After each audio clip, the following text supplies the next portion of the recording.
hardware folder. We cannot hear you.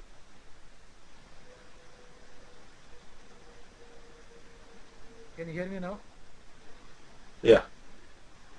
Okay, basically I built this from the D drive, the ISO file that is existed in the hardware folder.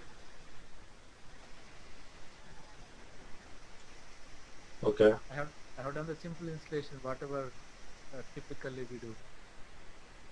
Not even 2 weeks, right? Yeah, that's what I'm saying. So it should not expire. That is strange.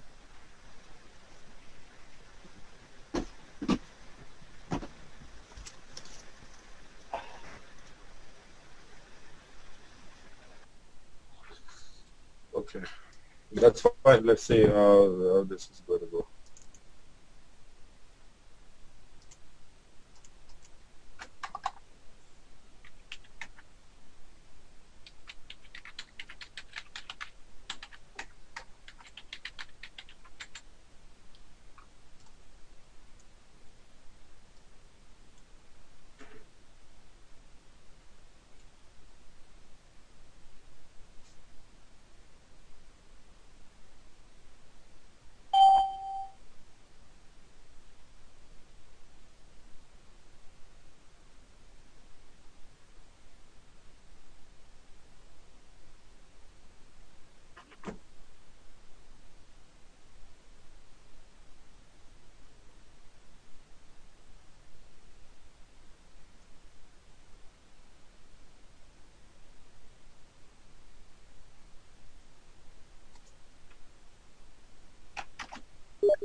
So this is a troubleshooting issue. See that, you can see that the server is not connecting. So we got to look into it. What is the problem? Most probably the service might have not started or something like that. So we have to troubleshoot this issue now. So basically go to the services. That's the first thing I do.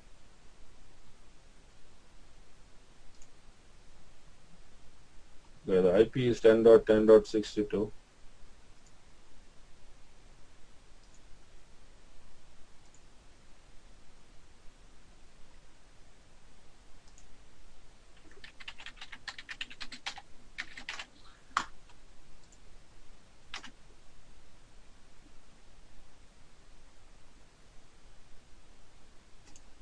You can see that the service is not started here. You see that?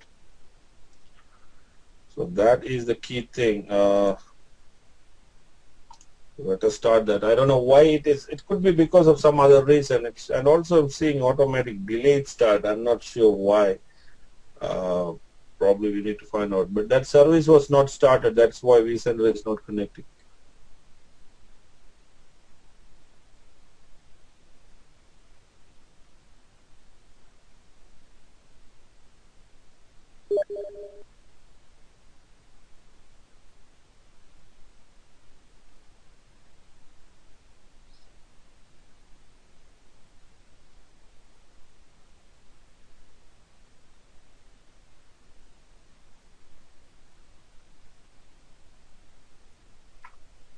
Come on.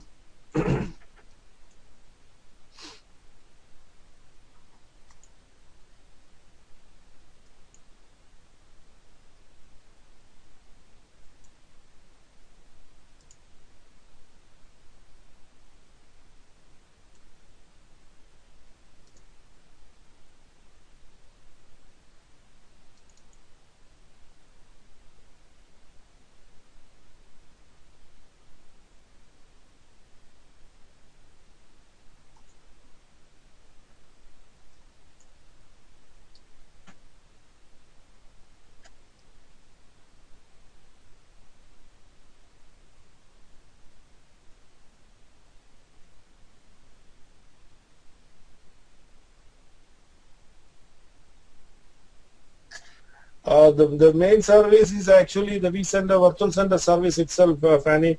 But that has a dependency to the web services, otherwise it won't connect. So these are the two services. Definitely you need to look at it. These two services are running, then you're good. The other things are for different other purposes, shadow copy, VCNDS and all is when we do some work on VMs, those services will get into effect. That we will talk about it later. But for virtual sender, basically the virtual sender server service and the virtual sender management web services, these are the two services that are required.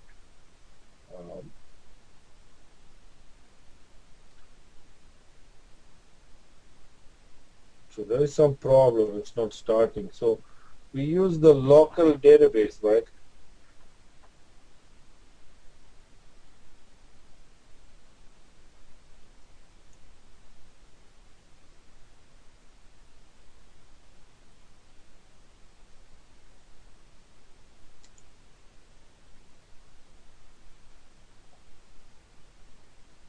Yeah, I'll give it a little bit more time. Let's see what happens here. It should work.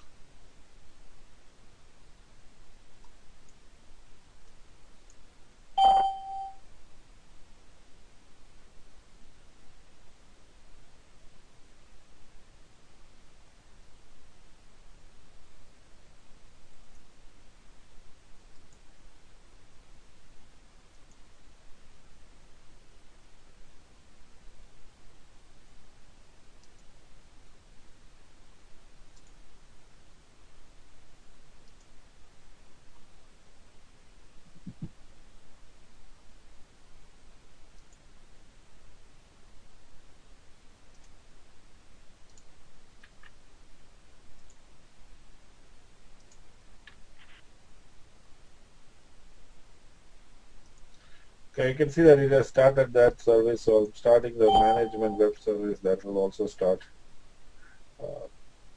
Okay, so now our vCenter is ready.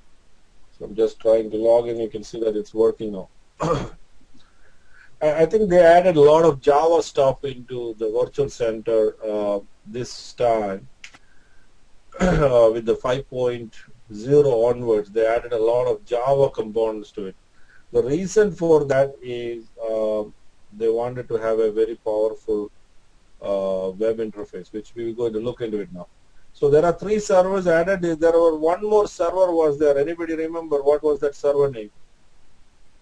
Let us add that server also. Anybody remember that server name? 9195, right? Was it 95? 10.10.10.95.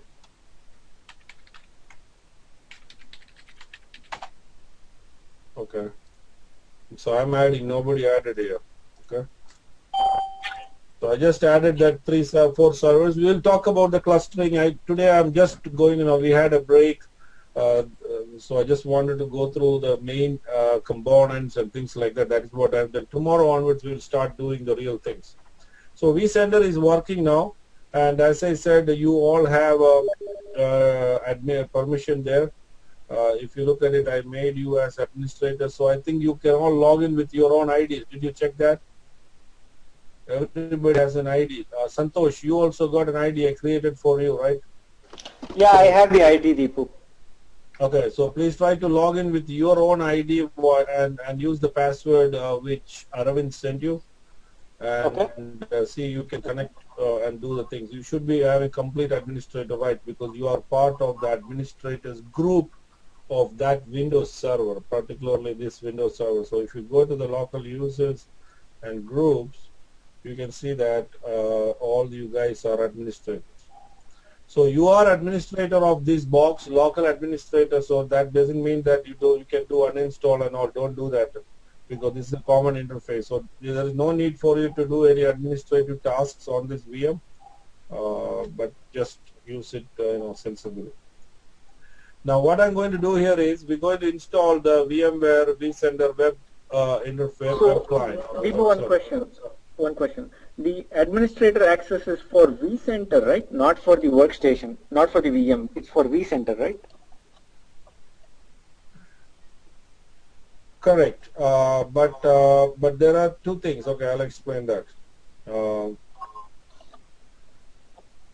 By default, vCenter gives administrators the administrator role. Okay, you see this, right? The role Yeah. administrator is given to the group administrator. What is this administrators group? This group is nothing but the local administrators group of this server. If you go to this server, you can see an administrators group. Whoever is members of that group by default will get, this is that group we're talking about. In this group, whoever is members, they are all administrators. So right now you are all members. I don't have to do that. I can remove you guys from this administrators group, and I can give Vcenter admins the administrator role. I can come here, right here, add permission. I can go to add. I can pick that group called Vcenter admins. You see that? And then I can make Vcenter admins the administrator role.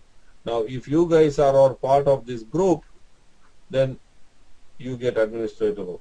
But this group is not an administrator of that Windows box. You're getting what I'm trying to tell you, right? Yeah, I'm getting it. So right now I'm not using that. I'm giving you direct administrators right. That's it. So in this case, you have administrator rights on this server as well as administrator rights on vCenter. Okay. In a good environment, in a highly secured environment, Microsoft VMware has some security guidelines and all. According to the security guidelines, it is strongly recommended to remove this group, delete this group and manually create groups and users to manage vCenter. Because by doing this, let us say Aravind is not a VMware administrator. But if Aravind is an administrator of this group in this server, then automatically Aravind will become an administrator in vCenter. You're getting understanding the risk, right? So let us say if somebody ABC is a user, if I can add that ABC to this group, then automatically ABC will become administrator of that box, which is not a good practice. So that is one of the security measures you need to do. So if your user ID and password is not accepting means, then your user ID may be locked. So let's look at that. Okay, your account is locked here, Aravind. You see that? I'm just unchecking that. And I will reset your password and send you the password now.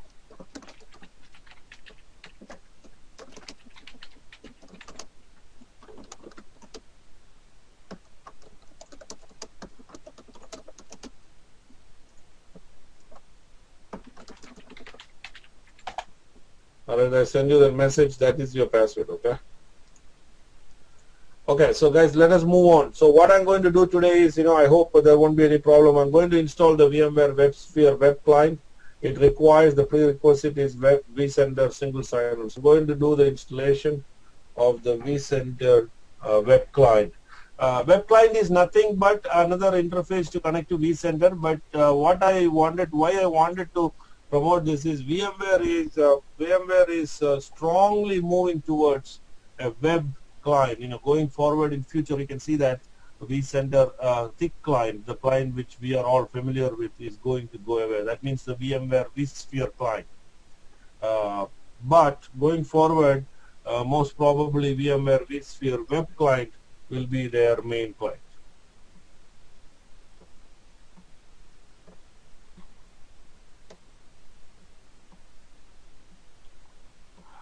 Yes, Fanny, there are services that we can do. We can talk about that. There are some services you can actually respond, but that is already gone a lot. When you are ESX servers, there is a service called host D service and some management services. But now with ESXi, there are not much, but still the host D service is there. It's called as the management service. We can actually restart those services. So I will show you that. You can actually restart those services. But a host going to a not responding state, now the way you're talking, it looks like Microsoft may have that issue very often. But in a VMware environment, very, very, very rare case only I have seen something like that happening. Even in ESX, even I'm talking from ESX 3.0 onwards, a host getting into a zombie state or a not responding state is very rare. But there are certain services. Actually, as I said, there is a service called Host D service. It's actually a service that runs. You can actually restart that service to bring that up, or, things like that. But I never seen it's going down like that. So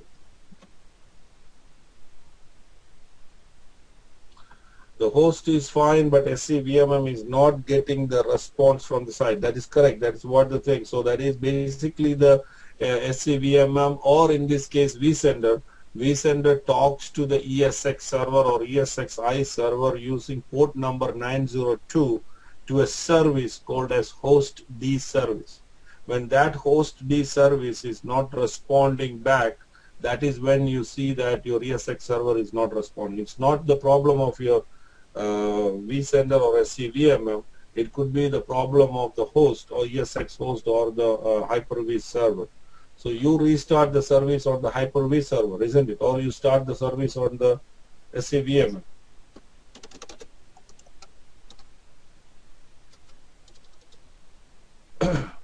Correct. That's what I'm saying. So that service that interacts with the vCenter is the problem. So you are restarting the service. So the host is having problem.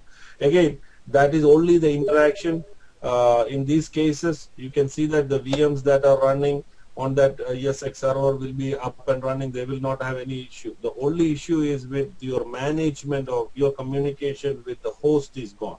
That doesn't mean that the VMs running on that host have problem. They will not have problem. They will be up and running. We have cases where we lost the whole hard drive of an ESX server. Everything is running from the memory. The VMs are running fine, but you cannot connect to an ESX server. You cannot communicate to an ESX server. The only option is to power off the server. So that kind of situations are pretty bad. I had 1 or 2 times I had incidents like that. I will talk about that when we talk about some real life scenarios later in the class. So I'm going to install the web client here, guys. It's a straightforward installation. I'm just following. So you know that we went through this state, and then it was asking for that single sign-on thing. So these are the 2 ports that it uses. And here is what it was, the welcome 1 and exclamation. So that's what I'm giving. Dipu, you said port 902 is the heartbeat port on the ESX server. Is it just to ping the server, or is it also the management port? That is the port that vSender communicates to the vSender server. So all the communication. Sorry? All the communications happen on that port, right? 902. Yes. Okay, thanks. That is what I thought, because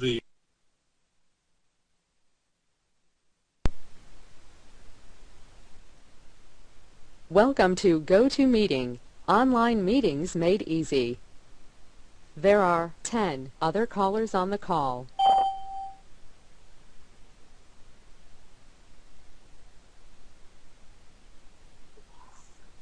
Okay, that's passed. So we're going to install it. That's good. So we're going to install that vSphere web client. So we'll see how this is. Once that is done, then I will get on to the properties.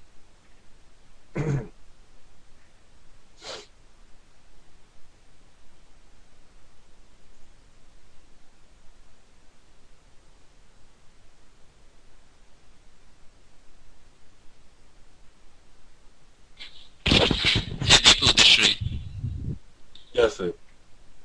I know you not touched this subject, but let's say if 2 ESX hosts are in cluster and you have a shared storage attached, is it one single storage attached is enough, or do you need to have 2 different sets of storage for HA?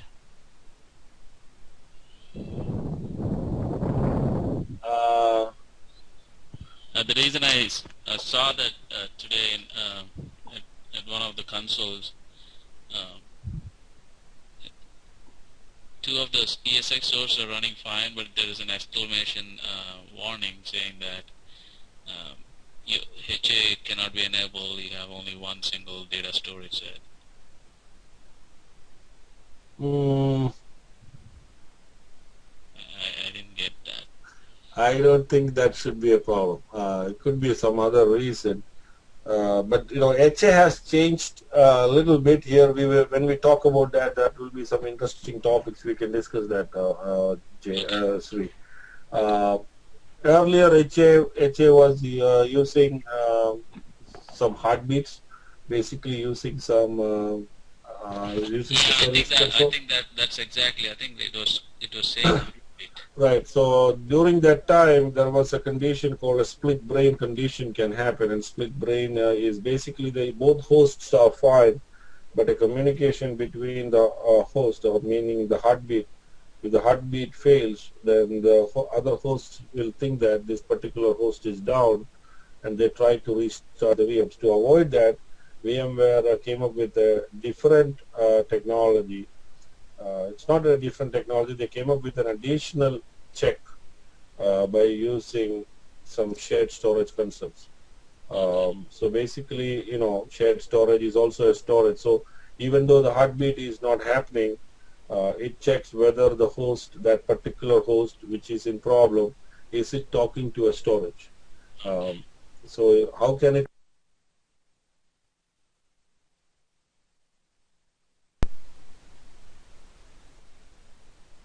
Welcome to GoToMeeting, online meetings made easy. There are 10 other callers on the call. It considers that as an HA.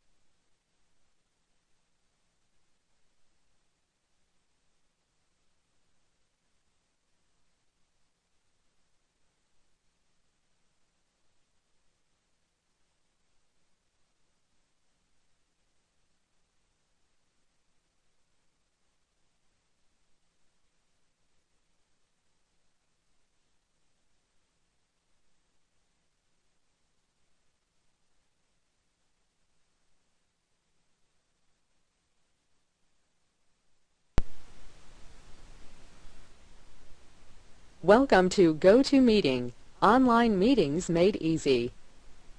There are 10 other callers on the call. 7,000 VMs. Okay, that makes sense. 7,000 ESX servers is pretty big, or 7,000 hypervisors is definitely a big number. Yeah, so web client was slow and painful in the old days of VMware, but with the new vSphere web client, it is very powerful. I have not seen any issues or any blogs or any you know, community blogs that people saying web client is bad. I'm seeing some lot of positive things about web client. And the good part is now people can use and manage Vcenter from iPad, iPad, iPhone, or any web browser basically, because it's browser based. So it is pretty fast. That is what I'm hearing. In our office, as I said, we haven't started using web client really in our production environments. We are yet to upgrade our vCenter to 5.1. So we are still running 4.1 actually. So we haven't moved from ESX to ESXi yet in our production. But we do have a lot of ESXi servers. We have vCenter 5. We have WebSphere for web client, everything in our lab and development environments.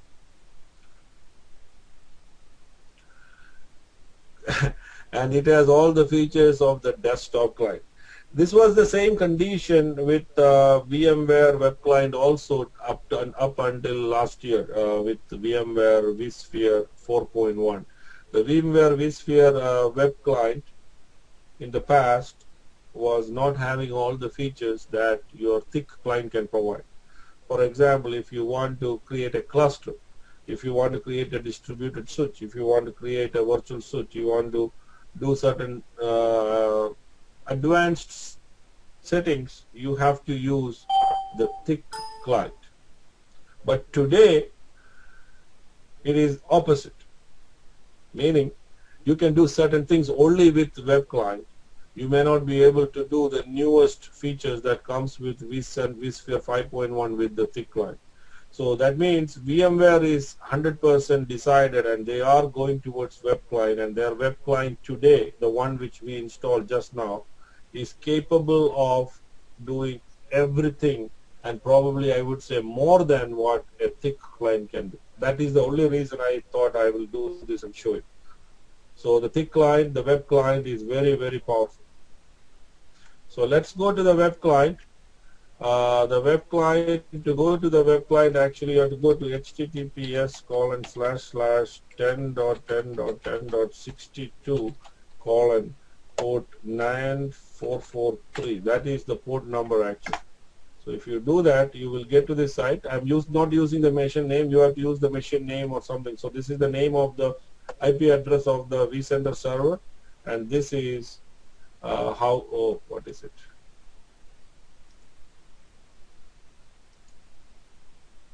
Is it HTTP? No.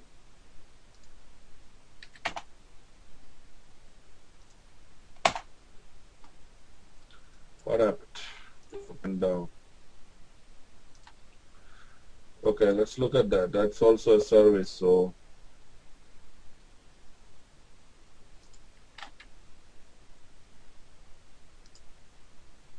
this is the thing, the VMware vSphere web client.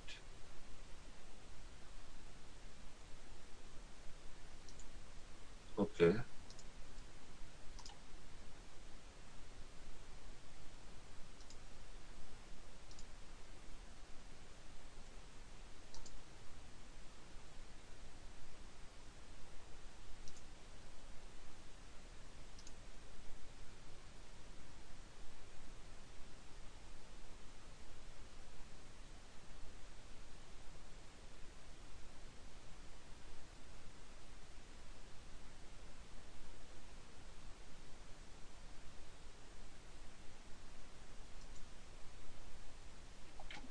It's, I don't think you need to put that vSphere client. It should work. But anyway, I'm just going through here. Let's see what it is happening as to us.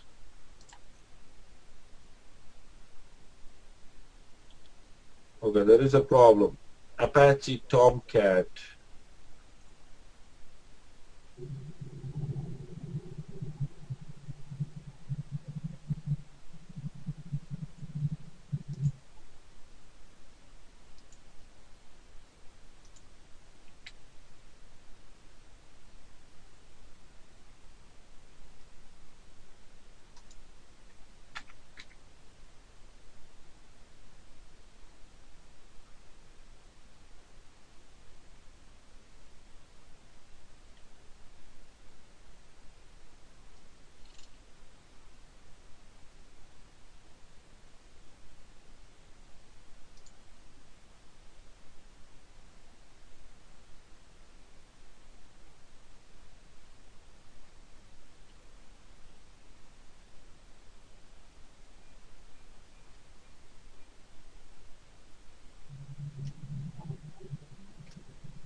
What is that problem? I've never seen that problem before. Okay.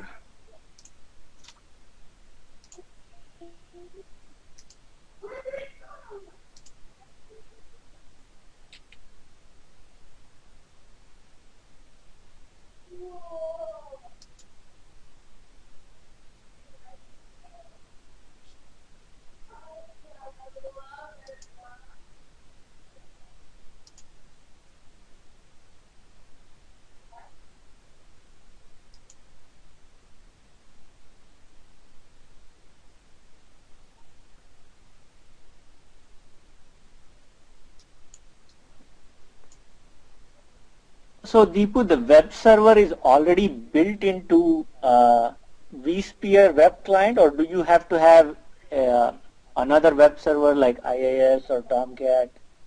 That's what it is, having an Apache web server. It's there, Apache. That's what I'm looking at. It is not using, it's actually using Apache. Okay. So that is built in, right? Built into vCenter web client. Correct.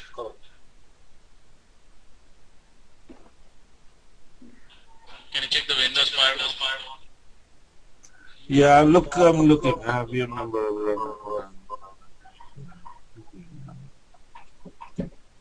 Let me just look here. Is there anywhere you see any Apache? Normally Apache won't be in the services, I think.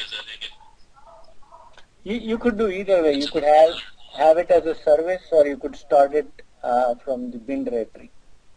No, it's not that way. I know you can, but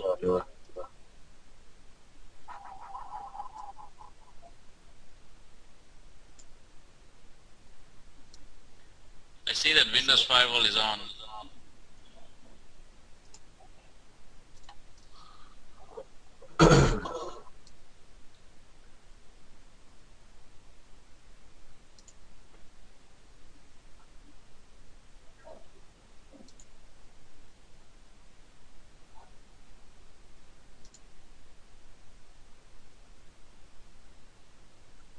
it is off.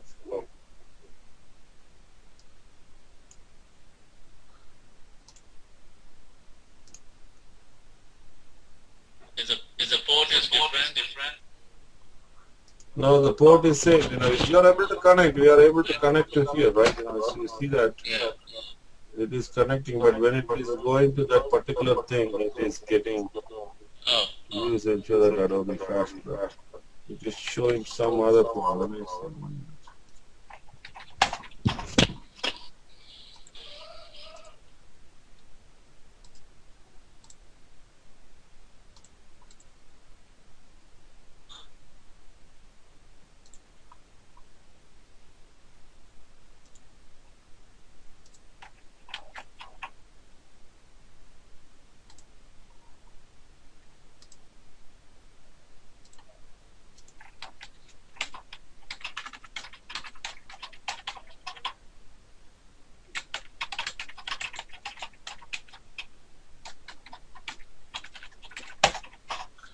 So it is connecting, that's why I'm getting this page.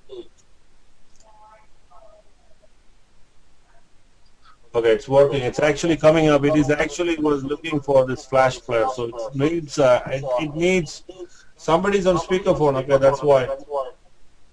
It requires an Adobe thing. So is it echoing now? Okay, good. Thanks.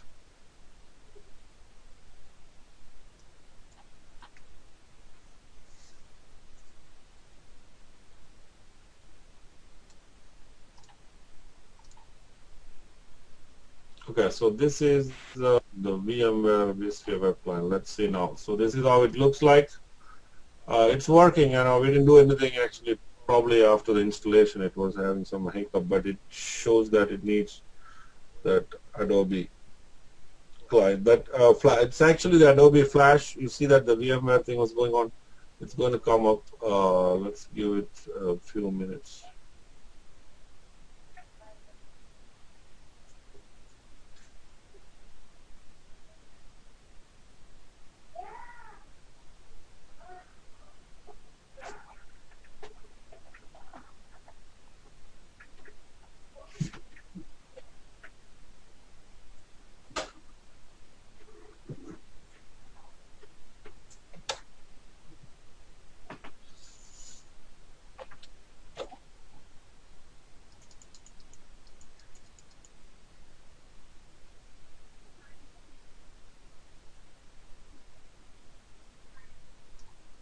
Is it because Fanny has been slow?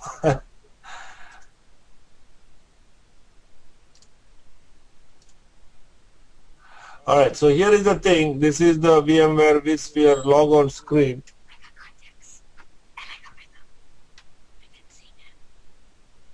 Good. New contact lens. Good. You happy? Can you see now? Okay. You know the number? No, I'm memorizing it. 609-251. 6691. Okay, guys, sorry about that. So here's the thing. So this is the WebSphere, VMware vSphere web client login screen. Here you have to use your, typically you should, I think you can use your normal ID, but in my office I've seen a problem where you have to use the Active Directory name and credentials. So I'm going to do that for now just to make sure that, ABC/administrator, and then I'm going to give the password. So this is how it looks like.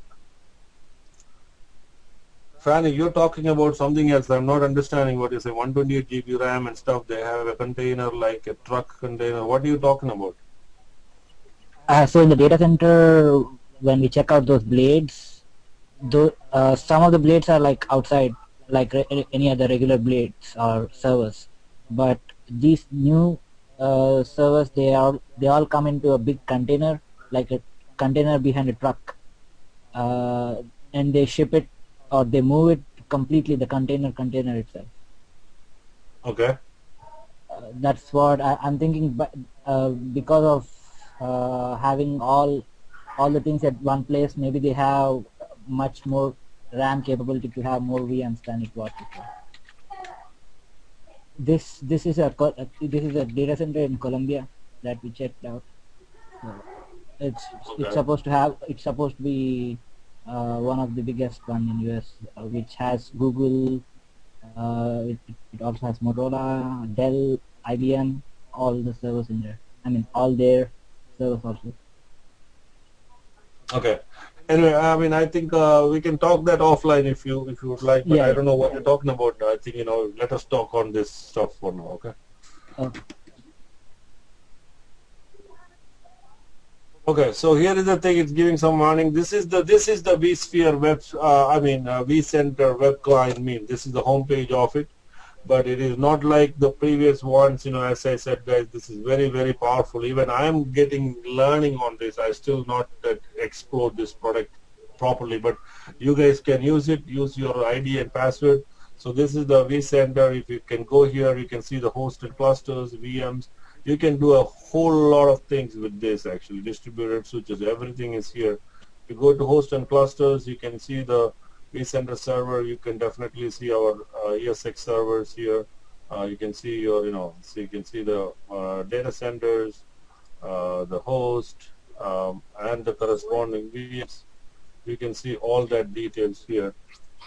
So if you click here on a VM, I'm just showing something here. So there is one thing we need to do. So when you're on a web client and you want to open a VM's console, for example, this one, there has to be a plugin. The VMware tools is not installed on this VM. It says that's all fine, but more than that, there is a console.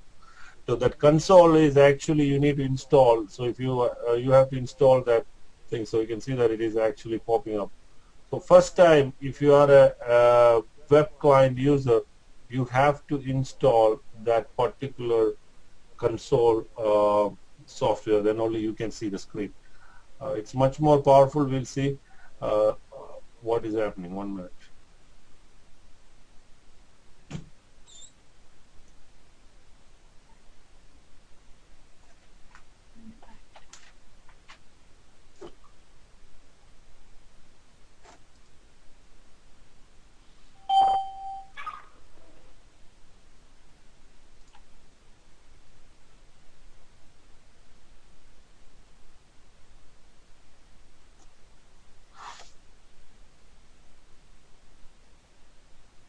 Here I'm seeing some slowness, okay, but believe me guys, I'm not seeing these problems in my office or anything. So this is a screen that VM does not have anything, so that is what it is. So I'm going to close that. Let us go to one of the other server we had. So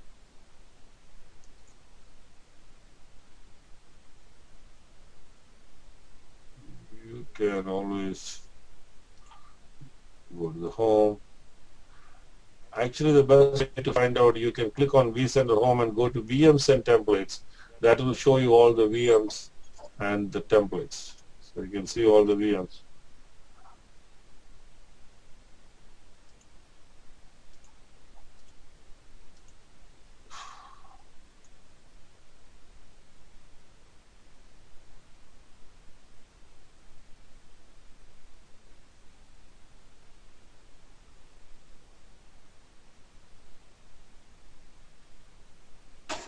Okay, so this is the VM. So I'm just going to show you this vCenter file, how it looked like.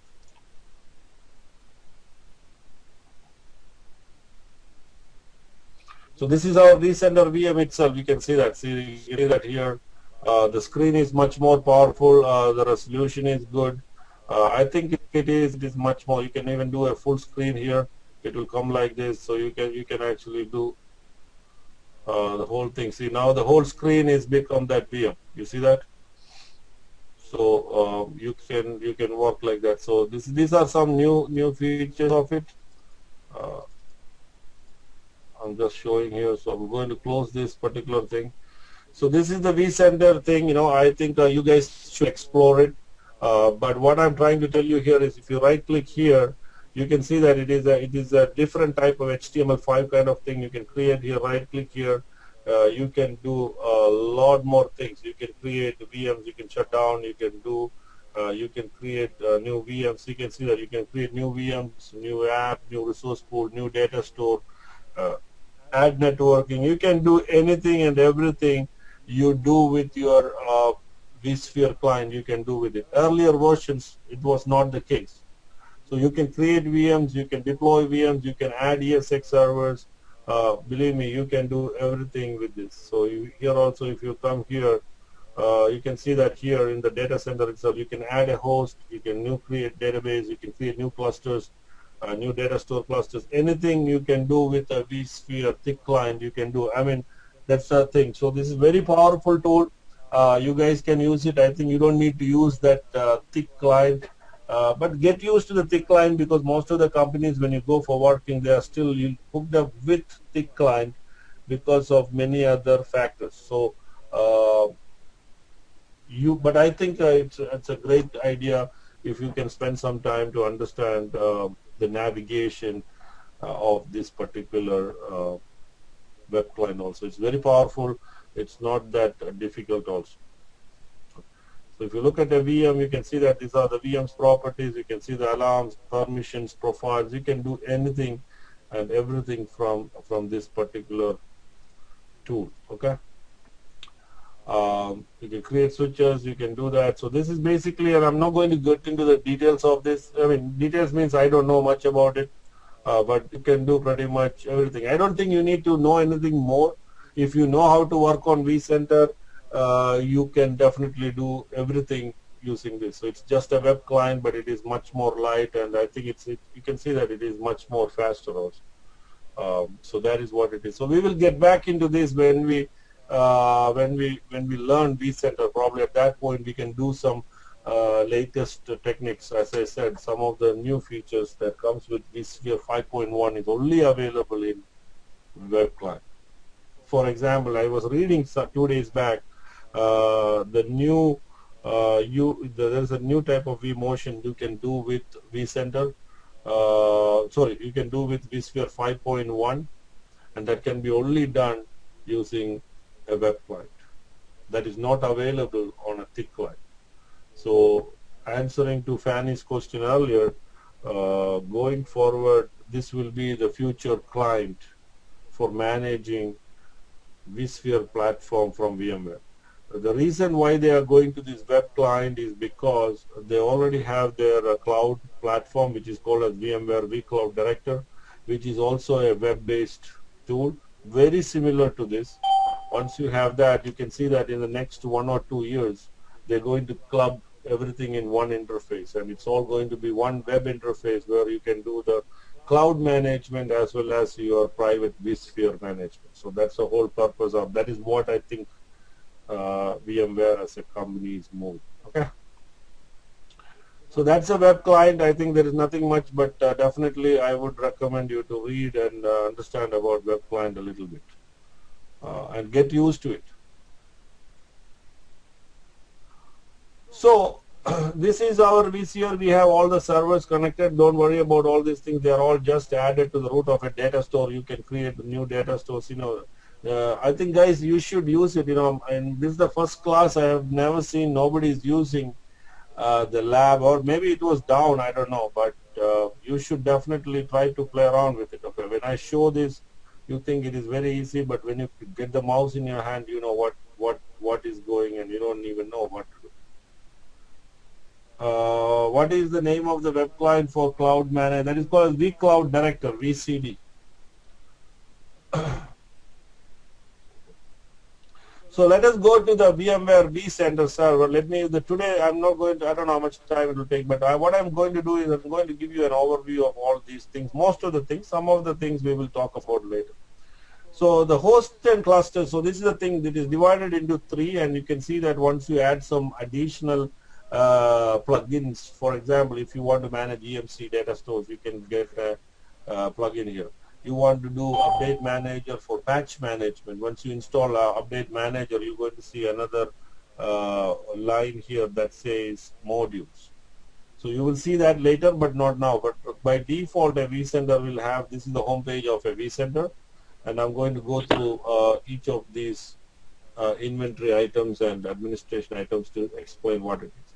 So we already discussed the host and clusters. That is actually probably an ESX server administrator's homepage always, because this is where you can create data stores, you can create clusters, add ESX servers, remove ESX servers. All those things are done in this view.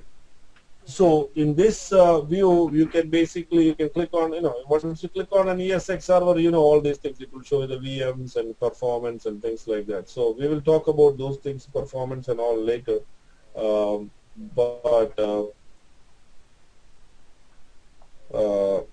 Basically, this is the main home page for managing the ESX servers. We will come back here. This is where we do most of the stuff. You can see all the configuration, everything. You can create data stores. So basically, you can see that new folder. If you can create folders, folders is a way of managing things. It's not highly recommended, but if you want, you can definitely use folders like what I have used to manage your data centers. And clusters can be created. This is how you create clusters. We will talk about how to create clusters and all in next 2-3 days. So don't play around with it, but because we should have we may have problems. So I will explain this. We will go through all these. What is VMware HA? What is DRS and things like that. We will talk about that. Then adding new host, and that is what it is. Once you have the cluster ready, you're going to see all these new grayed out items are going to be enabled. From a host, you know what all things you can do. You can create VMs. You can do all that things, profiles. You can create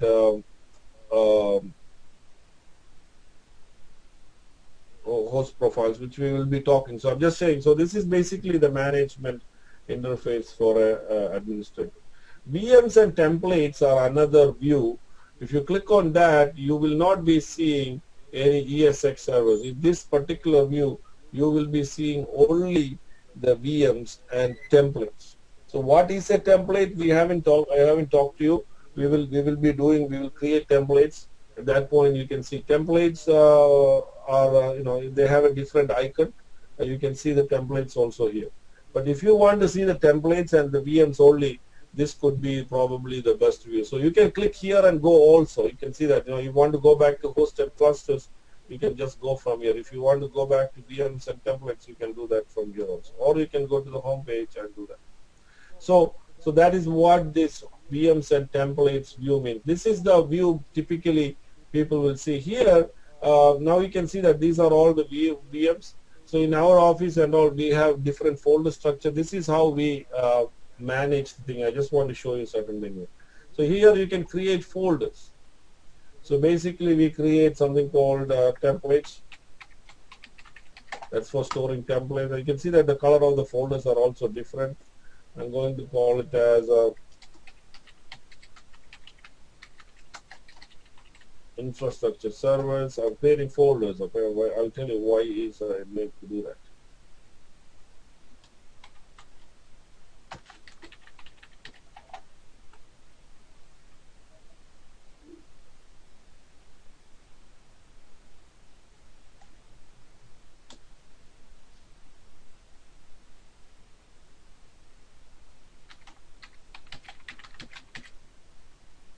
I just created some folder structure here.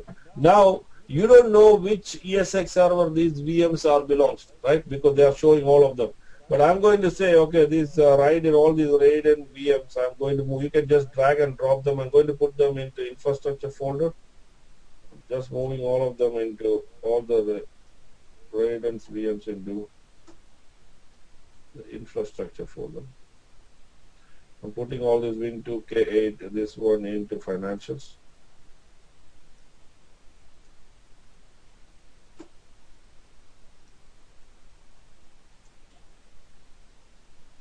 Anyway, so you can do like that. So this is the way you can create folders. The advantage of that is, so in always I would strongly recommend in a large environment, it is not easy to have these 1000 VMs or 2000, like Fanny was saying, 7000 VMs.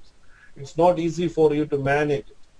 So in our office we have different departments, different business units. So each business unit there will be folders. So you manage the VM. You can create subfolders under that if you want. Infrastructure servers. You can create domain controllers. So you can put domain controllers, and then you can put domain controller into that.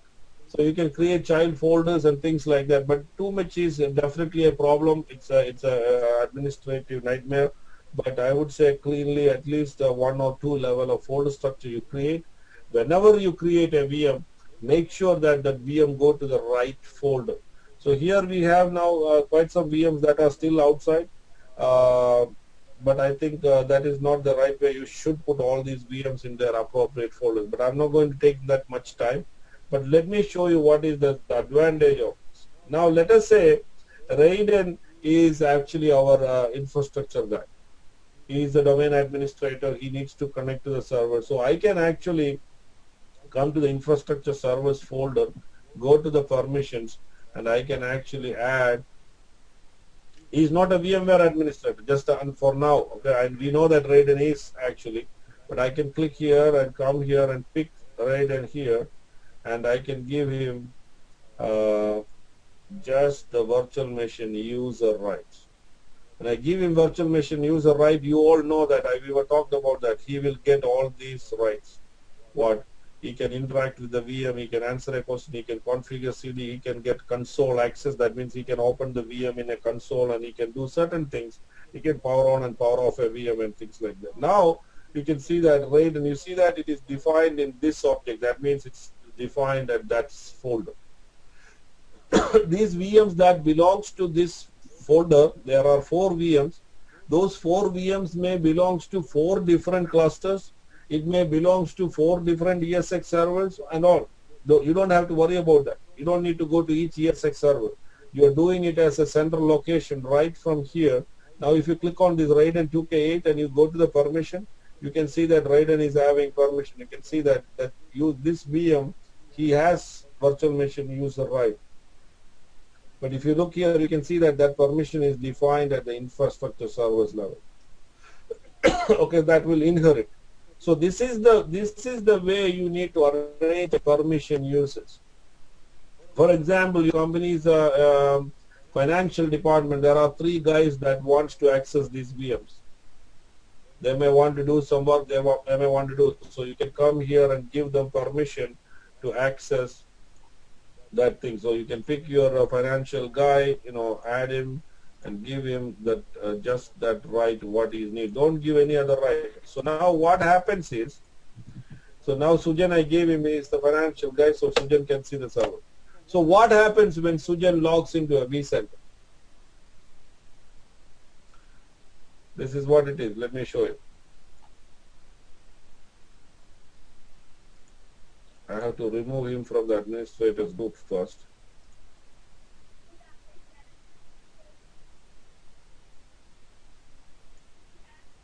Okay, I think it's understand, but okay, let me do that. I'm sure.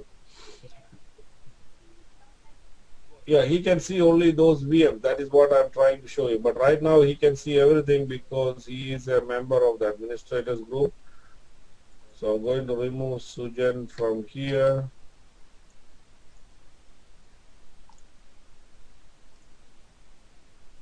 Okay, Sujan, if you can hear me, just send me your password to me as a private message. Let me log in with Sujan.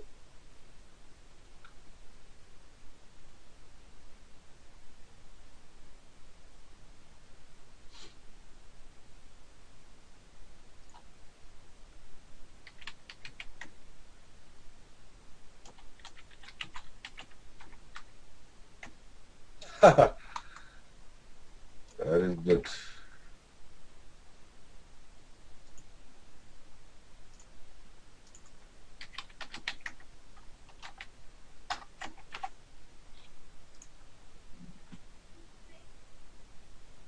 Okay, so now I'm logging in as Sujan, and you can see what Sujan can see now. Sujan won't even see even a single ESX server.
Okay, so this is what Sujan is saying. See that? When Sujan logs in, if we go to the home page, he will see all these things, but he cannot do anything basically. If you go to host and clusters, this is what he sees. You see that? He cannot see any ESX servers. He cannot, if you right click here, see, he cannot create nothing. Everything is grayed out for him. See that? So all he can see is actually can go to VMs and templates and he can see the financial folders. Here also, he don't have any rights to create new folders, nothing. All he can do is he has rights there and to create a new virtual machine. I don't think even he can create a new virtual machine. See, when you do that, it will give you permission saying that you don't have create folders permission. Nothing is there. So basically, as a user, all Sujan can do is he can come here, he can open his VMs, he can see the VM, he can do some of his work. As a user, he can use this VMs console or something like that. But that is it. Is that clear? So that is what that permission thing, what we talked about, will do for it. Okay? Let me just add Sujan back to this server group.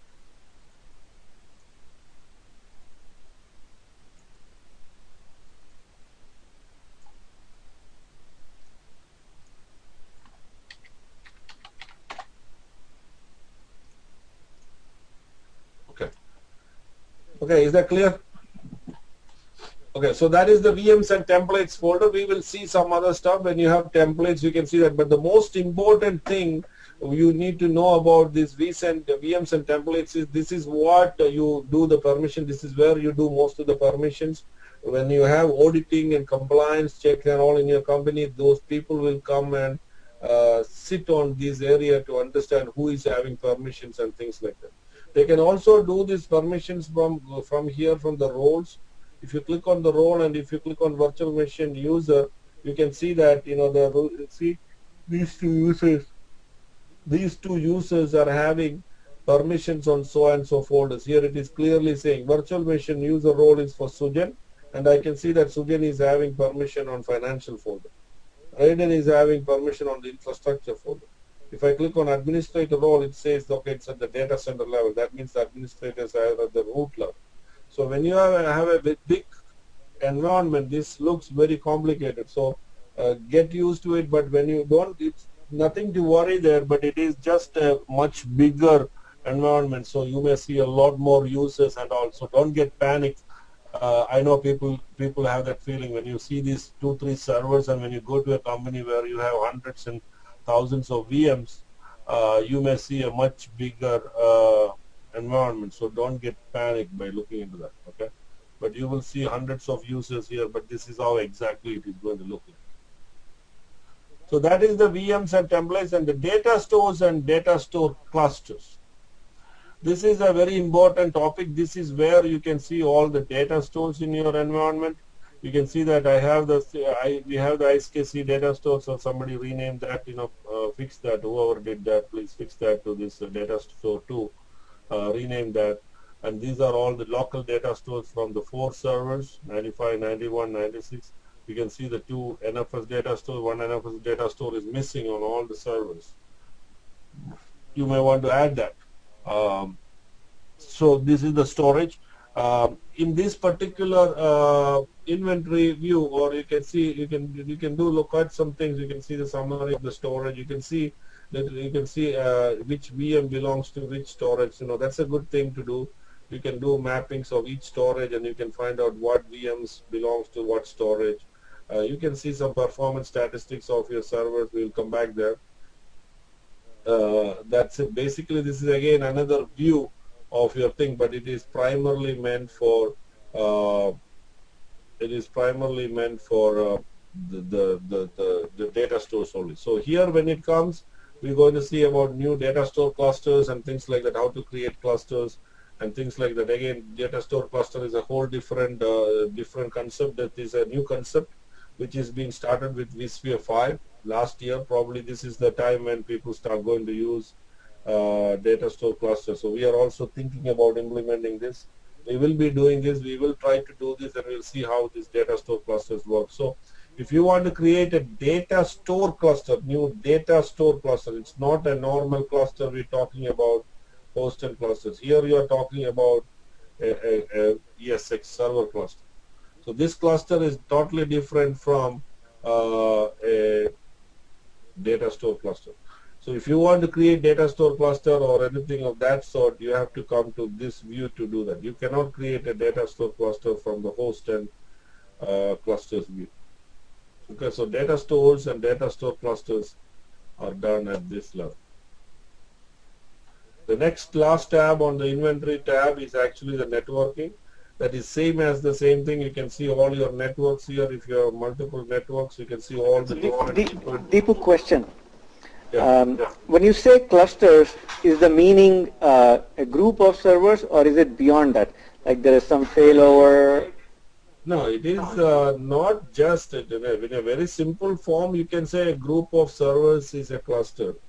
But clustering is done not to group servers. Clustering is done for many high availability features. So once you have the cluster, you're going to see the power of that, how it can load balance. It's for load balancing, redundancy, and many other things. So that is the whole purpose of a cluster. Okay. Yeah, a group of servers is called a cluster. What is the difference in DS cluster? Or I don't understand. DS cluster and DS. I don't know what is that. Data store cluster. Oh, okay. Data store cluster and data store. Is that what you mean?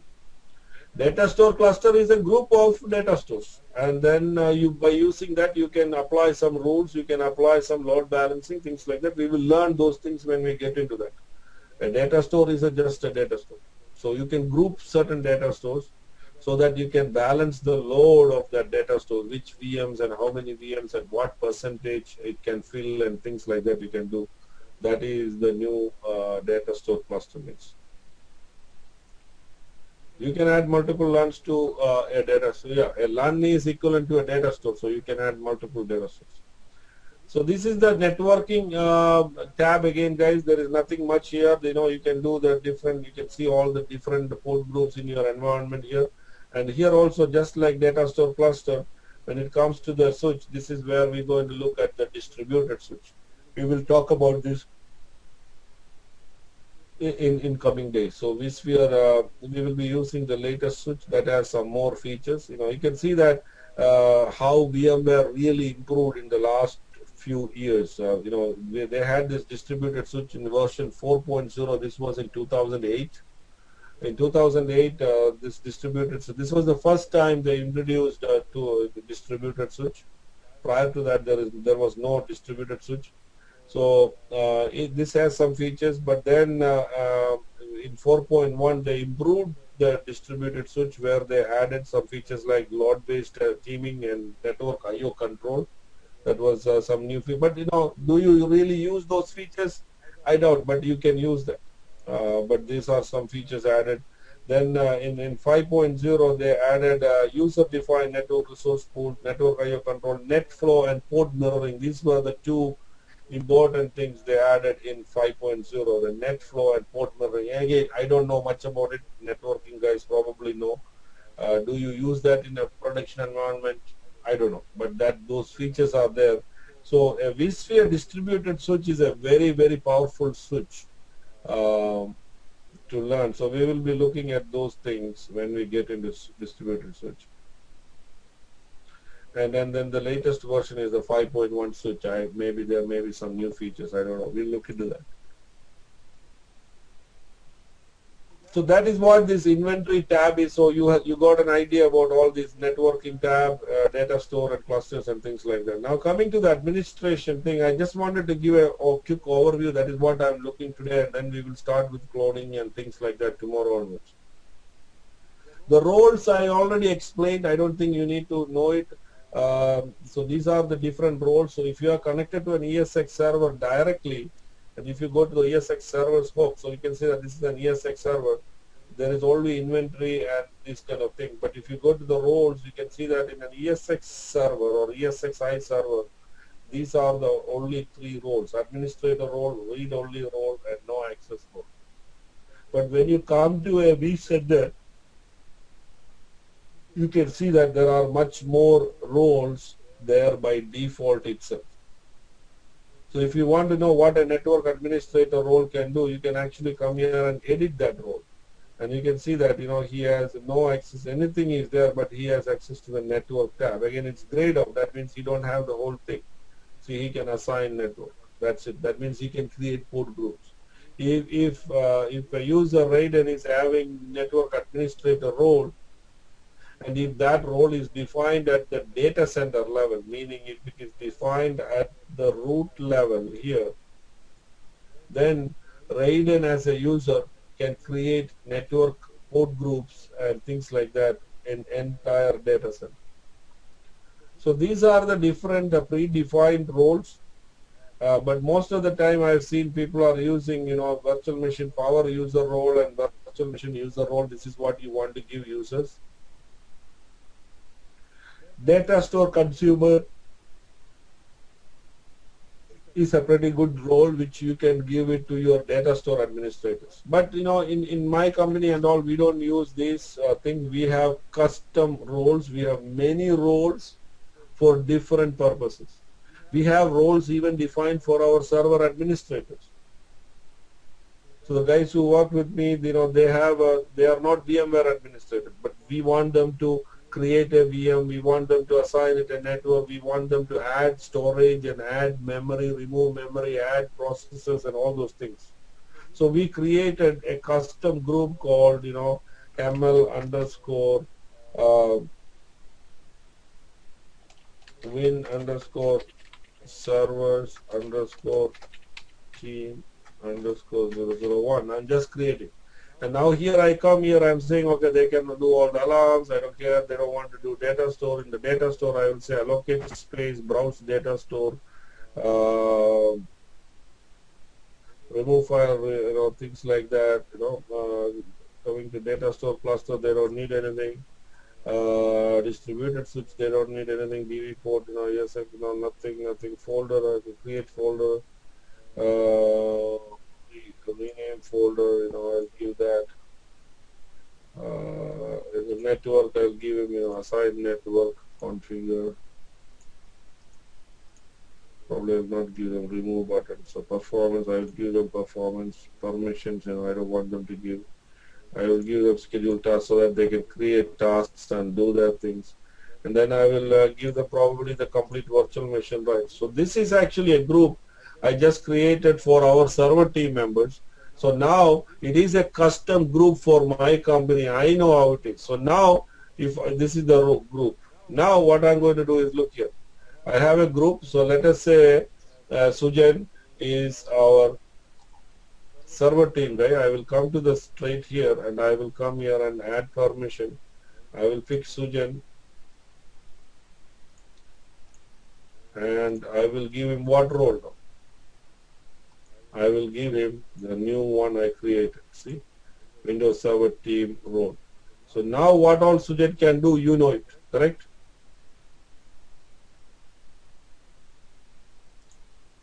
Any questions, anybody?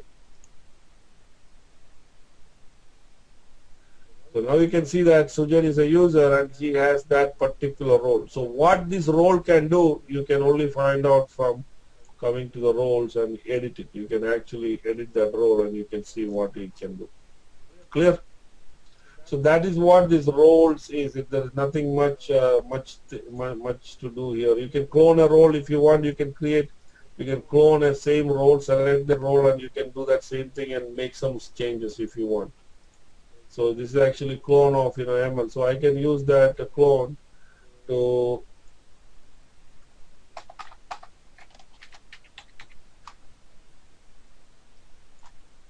I can do that and I can create a unique server thing, things like that. So you can basically create it. It's self-explanatory.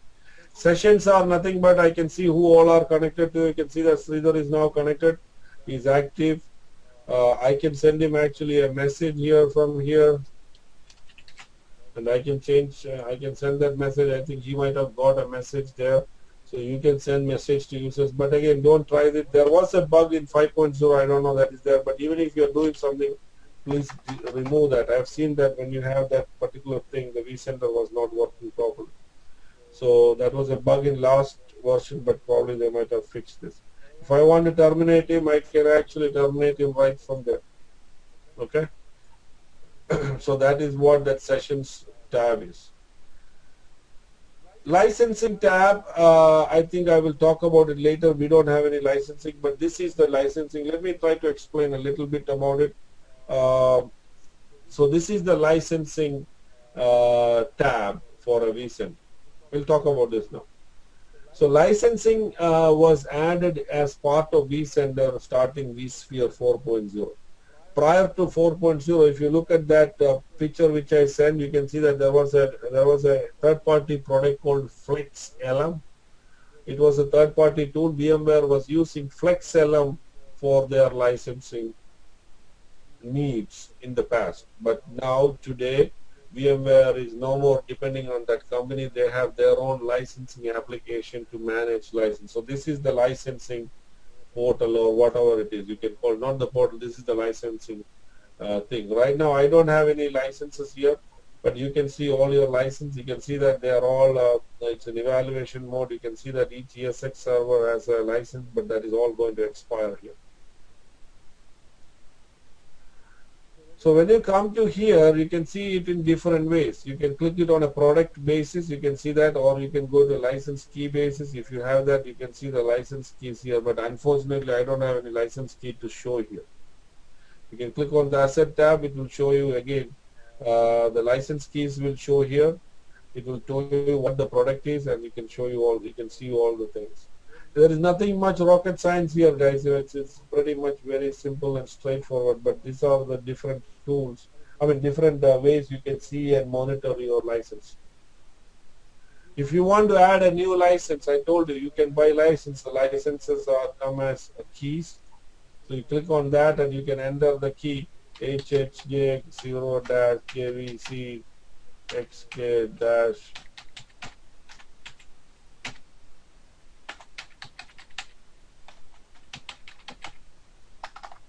you can do like that, and then basically you can add that license. If you have multiple license, you can add that license here, and you can add license. It will tell you whether it is. So it's saying invalid license. It says that license is not correct. So if you have a valid license, you can enter that license here and say add license, and you click next. It will be just added to the pool.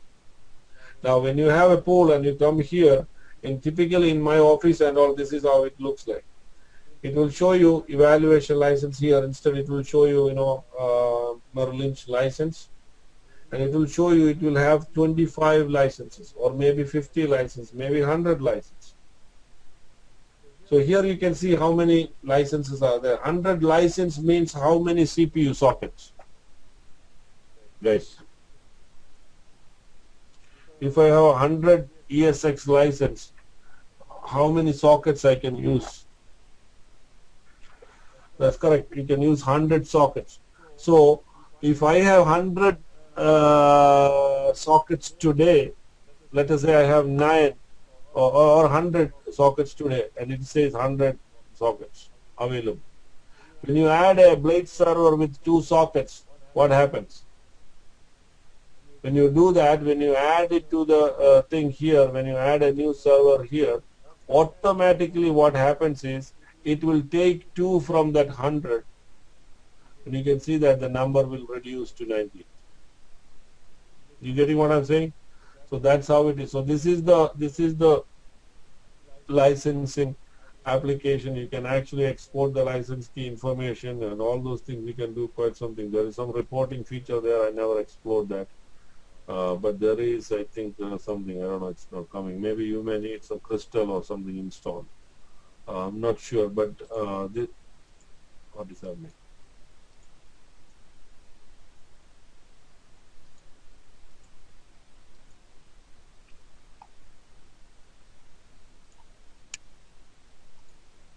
Okay, I don't know what is that, but there is some reporting probably there. Anyway, these are all new features. Okay, I don't know. This reporting thing is a new tab. But again, this is what that licensing tab is. Guys, I'm not spending too much time here. These are all simple things. I just wanted to go through that. System logs, we'll come back here, but again, just quickly, you can see that there are a couple of actually Vcenter server logs. You can see all the logs here. You can show all, or you can say the show next 42 lines. It will show you line by line around 2048 lines. You can see that. If you look here, pretty much you don't understand anything, even I don't understand anything. You will really come here to the logs only when you have issues, and especially when you're working with the VMware support engineer. You need to work with the support engineer to really understand what these logs. There are a couple of other logs. We send a server log, these are the old logs. And then the VPXD profiler log. This is actually the daemon I was mentioning, the one which Fanny was talking about, the VPXD. This is the service profiler. That's what the vCenter talks to the ESX server. So you can get some information about that. If that service is not running or something, you could probably use that log to see what is happening. You can export these logs into the thing. So there is another way to do that. You don't need to do all these things. Let us say you have a problem with only this one ESX server, 95. How do you export issues? So you can actually go to here. Here itself is there. Export system logs. You can do that from here. You will see this particular tab. Here you can come here. You can pick your just one of that ESX server, and you can uncheck that if you don't want the vSphere client information. It will generate all the logs. Now it comes here. Here you can tell what all logs you need. If you don't want too many things, you are troubleshooting a storage issue and you need only the storage, you can actually just check that information, and it will only store the storage related logs. I'm just giving an example. Typically you should send everything to VMware. So you can do that. If you want, you can collect some performance data right from here. If you want to, click next, and it will be put in a folder C logs or wherever you want, and it will create actually a bundle. It is called as a support bundle. So you create this support bundle and basically you send it to VMware and they will analyze. That bundle contains many information. It contains your host information, your IP address, your number of VMs, your data store information, your network information. Every information will be there in this particular support pack you're creating. But again, remember, it all depends on what you selected. If you look at now, I wanted this to be generated very fast. That's why I selected only the storage. So it will be, hopefully it will be fast. Otherwise it can take even 15 to 20 minutes. On a big server where there are a lot of VMs, it might take a while to generate that log bundle. So we have done this. It will let it do its job. We can finish that. We can go back and look at C::log file. So there will be a folder called logs in C. Here you can see that it already created, I believe. So this is the one. So 10/9/2012. So this is the thing. You can see that it is creating that support bundle. It already created. It's a tar file it created, and you can send this file to VMware, and they will be able to open it and read all the information.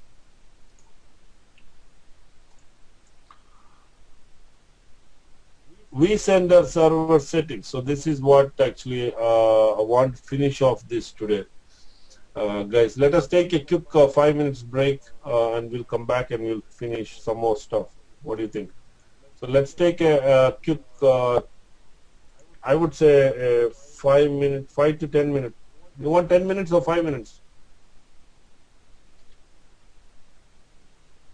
We'll be stopping fast. So let's take a 5 minutes break, guys. I wanted to put a 10:30 stop. So I'll be doing anyway. I'll be finishing by 10:30 today. So let's take a 5 minutes. Okay. So vCenter server settings. That is the next topic. This is actually probably the first thing you need to do when you configure, when you install a vCenter. These are the settings of a vCenter server. Couple of things. You can actually, this is the licensing thing. You can do the same thing from the licensing tab. You can do it also from here. You can add license, but if you want to assign a new license for your vCenter server, see, the vCenter also requires a license. So if you want, you can enter the license key here for the vCenter. But right now we are using the evaluation copy. But if you have a new license for vCenter, you should use that here. The statistics tab is very important. Let me take a step back here and show you. I'll talk about this. Before that, I wanted to show you. You remember, we were talking about an ESX server. If you have an ESX server and you go to the performance tab of that ESX server, you can see that. If you take, let's take CPU. You can see the CPU utilization only for an hour. An ESX server, you can see the performance statistics only for an hour. There is no other option. The maximum you can go back is last 1 hour. You can see that it's all grayed out and it is only going to show you last 1 hour of information. Now, if you look at CPU, again, these are all self-explanatory things, guys. I'm not going to go into the detail of it, but these are things you need to explore. I'm just showing you what needs to be done. For example, if it selects CPU, you can see there are many counters you can actually go through. You can see the usage, you can see the utilization, you can see the latency, wait period, swap wait, a lot of things. Everything has its own counters. If you click on memory, you can see that the different memory, memory usage of your server. You can see all these counters. But to work with these counters, you need to look at the search for a VMware performance counters.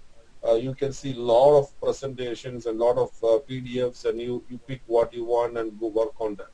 But these are the different counters, so everything has its own counters. When it comes to CPU, you can see that you can go through each core also. if you are looking at a particular CPU core, you can actually pick that core itself and look for its data. If you want an overall thing, you just need to select the host. So you can see disk performance. When it comes to disk, there is a lot of the data there. Actually, these are all important things when you troubleshoot. But the problem is, what I was trying to tell you was, you can only see 1 hour of data when you are on an ESX server, because the ESX server don't have any mechanism to store all this information. Whatever you are seeing right now is actually stored in the memory of the server itself. But that is not the case when you come to an ESX vCenter. When you have a vCenter server, and if you look at that server, let's say the 91 server has been there for some days, you click on the performance tab, you can see information from long back. You can see that if you go back here, we go to the chart options, you can see there is actually a custom option for everything. In that custom option, you can actually go back to any day. It can store information for up to 5 years. So you can go back and see, you want to see the last 4 hours of the performance, you can do that, and you click, it will show you the last 4 hours of information. You can see that this server is showing 4 hours. I mean, not 4 hours, it was probably down, but you can see that the information is there for longer hours. Right now it's almost 10:10, but you can see the information. So vCenter server has the capability. vCenter store all this information in the database, and that's why it is able to show you all these values. So you can see, for past day, past week, past month, past year, or you can go to the custom and go for whatever it is. You want to do it in minutes, days, or whatever, days, hours, and months. You can do that. Okay. So these are all the different counters. You can go through it, but most often you will be looking at CPU, data store, disk, memory, network. These are the 4 main things you may want to monitor for performance related issues. Okay, so that is what that storage thing is. I just wanted to tell you something. Somebody's typed a message. Let me see what that is. Can you generate reports on a weekly basis? You can generate reports on a weekly basis. That's absolutely possible. You can generate all these reports, whatever you want. You can do that. You can actually export the reports and all those things. You can save them and things like that. You can do that. Now, coming to what I was trying to show you here is, if you go to this vCenter server and go to the statistics, you can see that this is how it is getting collected. 5 minutes interval, it collects information only for 1 day. For example, if you want to look at the last 1 week's performance, you are not going to get a 5-minute interval data. It is going to be if you go for 1 week, it is going to be 30 minutes. If you're going back last 1 week, you can see that every data point which is shown in the graph is going to be 30 minutes. If it is a month-old data, it is going to be 2 hours, because then only it can represent all that in the graph in a clear way. If you're going back to an year, you can see that every data point is going to be a day. Now, this can be changed, but with this setting, 5 minutes interval, you can see in 1 day. For example, if you go to a server, and if you go here, you can see that it is actually showing every data point. See, look from here to here, it is actually, it is showing, see, I'm using more, 5 minutes interval. Real time. If you show here, you can see that it is actually showing every, this is 1 hour. I think if you go back to 1 hour, custom, it's supposed to show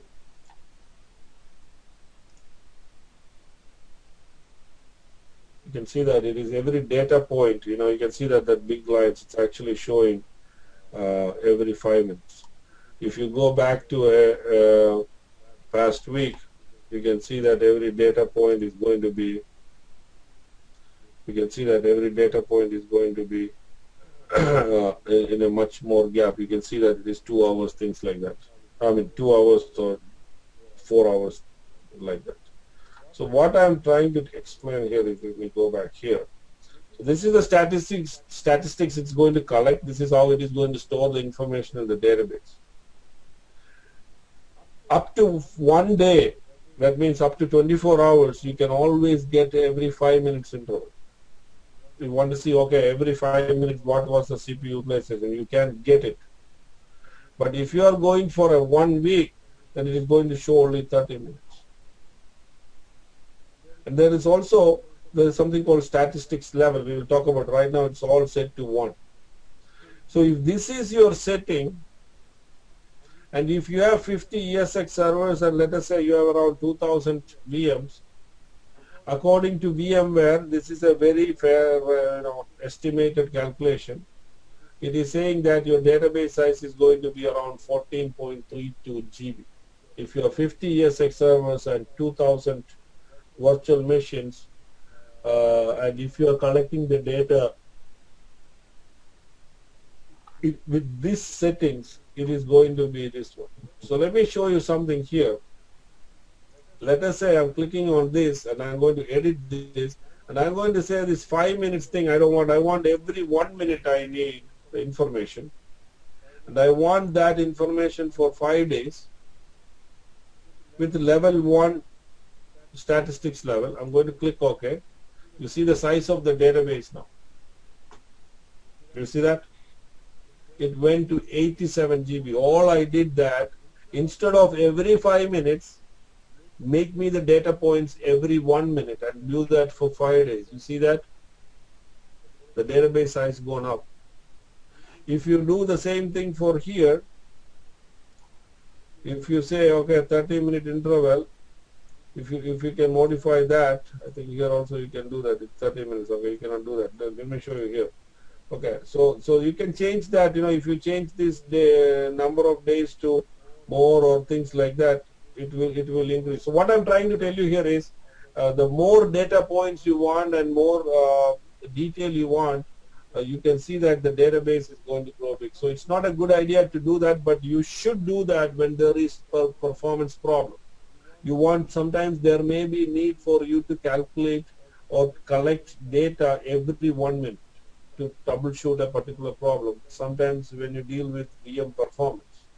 At that point, you have to come to the Vcenter server here, and you may want to make this change so that the Vcenter will collect the information every minute, and you can look it through the performance monitor. But once you are done with it, you should change.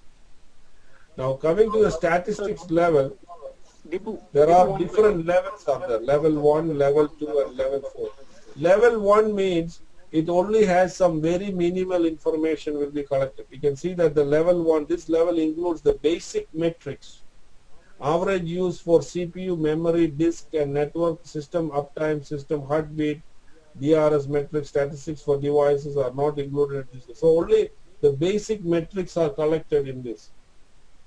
If I change this to level 4 includes all metrics. Everything happening in the Vcenter will be logged. If I do that, you can see that the size of the database will go from 87 to where? So it is saying 955.8 GB, almost a terabyte in size. If you are collecting the data, the complete data with the statistics level 4, if you collect that for 5 days with every 1 minute, this is what it is going to look like.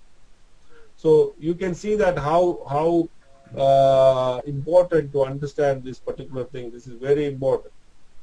And in the interview, people may ask you this: how do you configure your statistics level? Particularly for the performance monitor. So you can have different levels. Level 3 means it includes all metrics and some other stuff. You can see that you can go through these things. So if you go back to each level, it will have some more information. Typically, it is set to level 1. Okay. Deepu, one question. Yeah, go ahead. If you make this change is across the board for all ESX servers? Yes, it is not for ESXR. This is for the vCenter. Then the vCenter is collecting. This is nothing to do with ESX servers. The Okay. vCenter is collecting the information. So I put it back to normal where it was. You can see that the database size is going to be 14.32. Okay. So this is very important.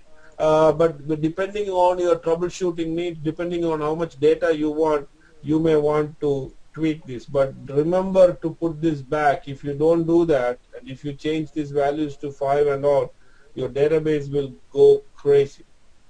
It will be collecting all the information and your database size will go big. If you do that here in this environment, you can see that the server will get filled in one day. We only have like 40 GB hard drive.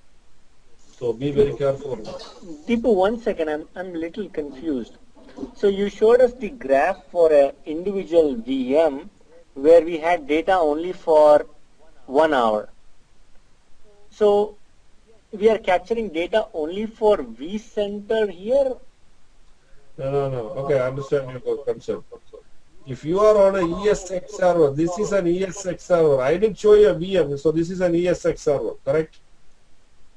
Yes. Directly I connected to an ESX server. When I connected directly to an ESX server, it can collect the data only for the last 1 hour. Yeah, Because understood that. an ESX server do not have a database or anything. It stores all these statistics, this information in its memory. Okay. So if you go to chart options and all, you never get a chance to go back because the only ESX server can only store 1 hour of information. Okay. But that is not the case when you have all your ESX servers managed through a vCenter client. So now when you have the same ESX server, if you go to 96, this is 96. This was the same server we saw here, right? Yeah. So right now if you go to the ESX server, this one, go to the performance, you can see the last 1 hour of information, correct? Yeah. But now I can go back here and say, okay, I want to see the past week's information. It will show me from Thursday or see. So basically when you make the change at vCenter, it is across the board for all ESX servers, right? Correct. It is nothing to do with ESX server. This is how the change you are making to the vCenter, or you are telling vCenter to collect the information from every host and store it in its database. Okay, got it, thanks. So the vCenter is talking to every host, correct? And it is collecting the information and storing in the database. Okay, got it, Deepu, got it, thanks. Okay, if you can mute, that will be great. Thanks. That's fine, right? And he was talking, right? He has to talk. So that's the thing. I recommend you guys to have headphones.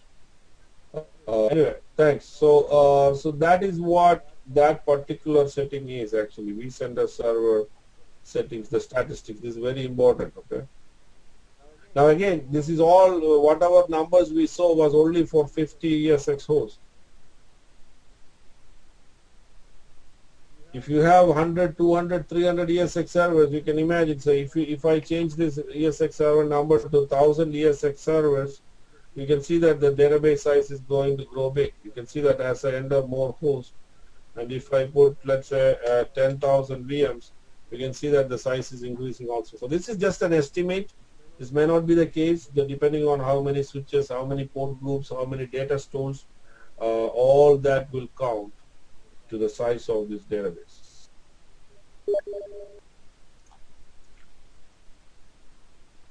The runtime settings, there is nothing much here. This is again, I don't think anybody needs to change that.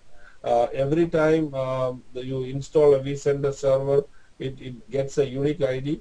This number might change, but for this particular server, when we installed it, it got a number at 49. I don't know much about it. It is actually a unique ID. This is basically when you have multiple vCenters, there is a product called link clones. Link clones are nothing but not link clones. I forgot the name. 1 minute. VMware vCenter. linked mode. Okay, it's called as linked mode. In linked mode, you can actually attach multiple vCenters into one vCenter, and you can manage all those vCenters from one interface. It is typically used in large organizations. Like Fanny was saying, he has a different SCVMM for every host. I mean, not every host, for a set of VMs. If you have 10,000 VMs, you manage it using one vCenter, the next 10,000 using another one, things like that. Just like that, in our company, for example, we have for Europe, we have a vCenter. For Hong Kong, we have vCenter. For India, Asia Pacific, we have another one. North America, we have one. South America, we have one. So we have different vCenters, and it is if it is possible for you to manage all these vCenters in one window, and that feature is called link mode. You can use that link mode feature to manage multiple vCenter servers in one interface. At that point, this unique ID has very important. So that's why don't change this value if you are not sure about what it is. This is the server name. This, if you want, you can give the IP address, but it is using the vCenter name. This is the name of the vCenter. There's nothing there to go through that. Active Directory, couple of things about Active Directory. It connects to Active Directory. There's a 60 minutes, 60-second timeout is there. If it cannot find, it will time out. When you, if your company is having a large Active Directory, it is going to pull only first 5,000 users. If you want, you can increase that. It is going to pull by default only 5,000 users and groups. Now, what that means is this: if you go here, you go to the permission, you want the permission here. You can see that when you click on this add button, and you select the Active Directory domain. Where is that? It's not showing here. But when you have it, it's integrated to the Active Directory. It should be there actually. Why is it not showing that?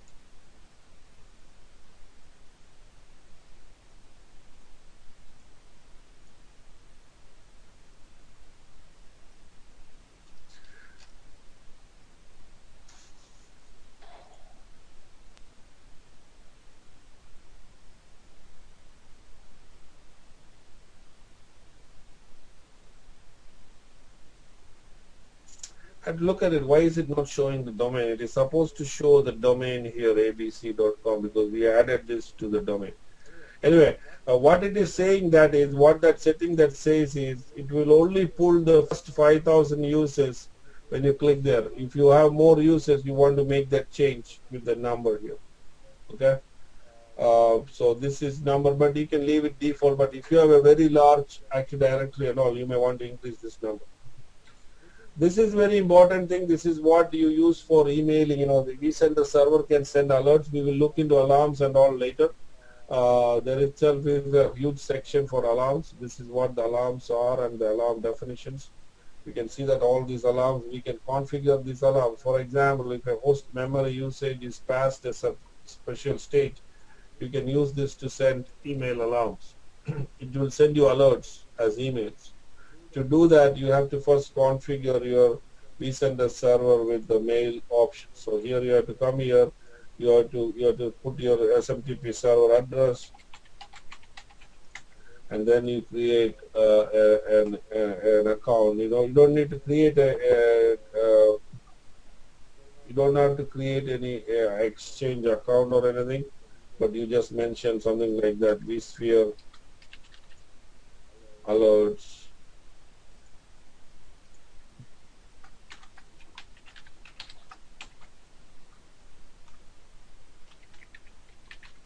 So what happens is, if you do like this, and if this is your SMTP server, whenever there is an alert or whenever there is a problem happens in your vCenter, whether it is a VM, whether it is an ESX server, or whether any problem, vCenter will immediately send you an email with this address. It will send you an email address.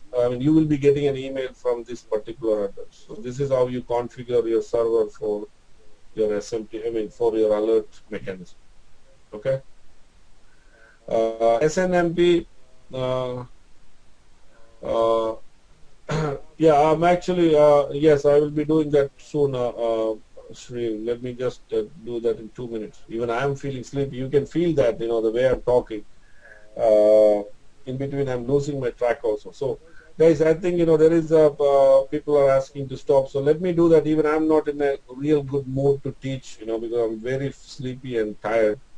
So let us do this, all these things tomorrow, and then we will start. So I will go through all these things tomorrow. Okay.